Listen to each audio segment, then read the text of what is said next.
वराह अवतार पृथ्वीचे रक्षण करणारा विष्णूंचा तिसरा अवतार। धर्मातील अवतारांमध्ये प्रत्येक अवतारामागे एक अद्वितीय तत्वज्ञान आणि कालीन आवश्यकता दडलेली आहे। जेव्हा जेव्हा धर्म संकटात येतो, अन्याय आणि अधर्माने पृथ्वी व्यापते, तेव्हा भगवान विष्णू विविध रूपे धारण करून अवतार घेतात। त्या 10 अवतारांमध्ये तिसरा अवतार म्हणजे वराह अवतार।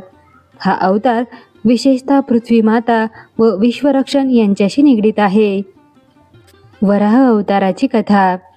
पुराणानुसार एकदा राक्षस हिरण्याक्षाने पृथ्वीला भूदेवीला महासागरात नेऊन लपवून ठेवली। त्यामुळे सर्वत्र अंधकार आणि गोंधळ पसरला। पर्वत, नद्या, वनराई, जीवसृष्टी सगळे काही अस्तित्वात असले तरी धरतीचाच आधार नाहीसा झाला। देवांनी विष्णूला प्रार्थना केली, तेव्हा विष्णूंनी वराहाचे रूप धारण केले। ते प्रचंड वराह रूप धारण करून महासागरात उतरले। हिरण्याक्षाशी भीषण युद्ध झाले। अखेर वराहाने हिरण्याक्षाचा वध केला। त्यानंतर वराहाने आपल्या दातांवर पृथ्वीला भूदेवीला उचलले आणि तिला पुन्हा स्थिर स्थानी ठेवले। ही कथा केवळ दैवी युद्धाची नाही, तर सृष्टीच्या रक्षणाची प्रतिकात्मकता दर्शवते। तत्वज्ञान व महत्त्व। पहिलं, पृथ्वीचे रक्षण। वराह अवतार आपल्याला सांगतो की पृथ्वीचं संतुलन टिकवणे हाच खरा धर्म आहे। दुसरं, अधर्माचा नाश। हिरण्याक्ष राक्षस अधर्माचा प्रतीक होता, ज्याचा पराभव झाला। 3, भक्ती व श्रद्धा। देवतांनी जेव्हा प्रार्थना केली तेव्हा विष्णूंनी तात्काळ अवतार घेतला। 4, निसर्ग पूजन। पृथ्वी माता आणि वराह यांचा संगम निसर्ग, शेती आणि जीवनाचे पालनपोषण यांच्याशी जोडला आहे। वराह अवताराची पूजा व मंदिरे। पहिलं, तिरुमल तिरुपती, आंध्र प्रदेश।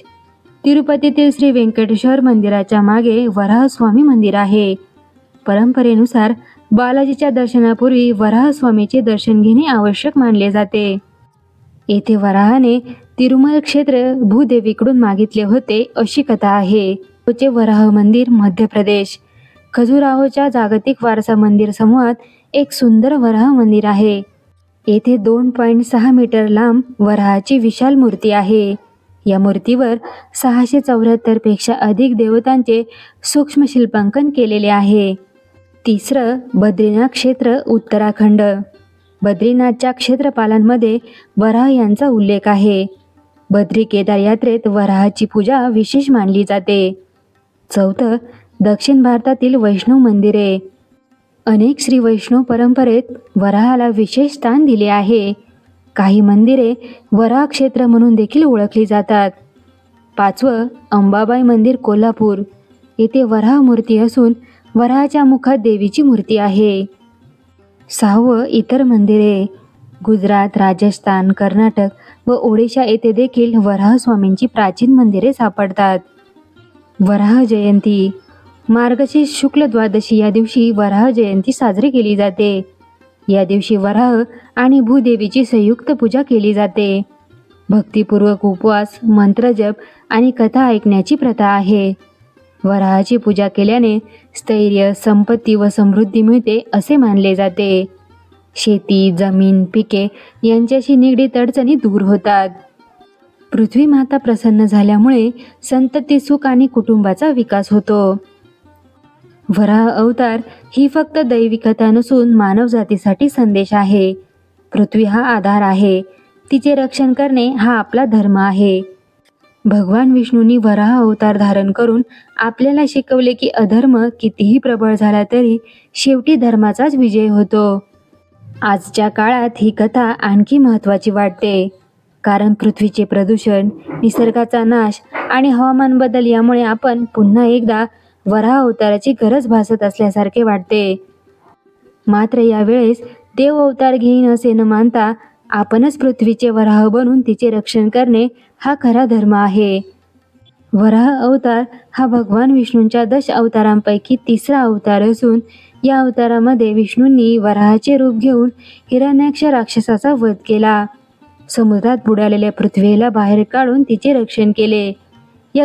या घटनेच्या स्मरणार्थ भाद्रपद शुक्ल तृतीया या दिवशी वराह जयंती साजरी केली जाते।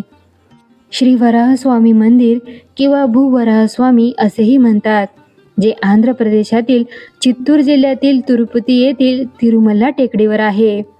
हे मंदिर विष्णूचा तिसरा अवतार वराह देवाला समर्पित आहे.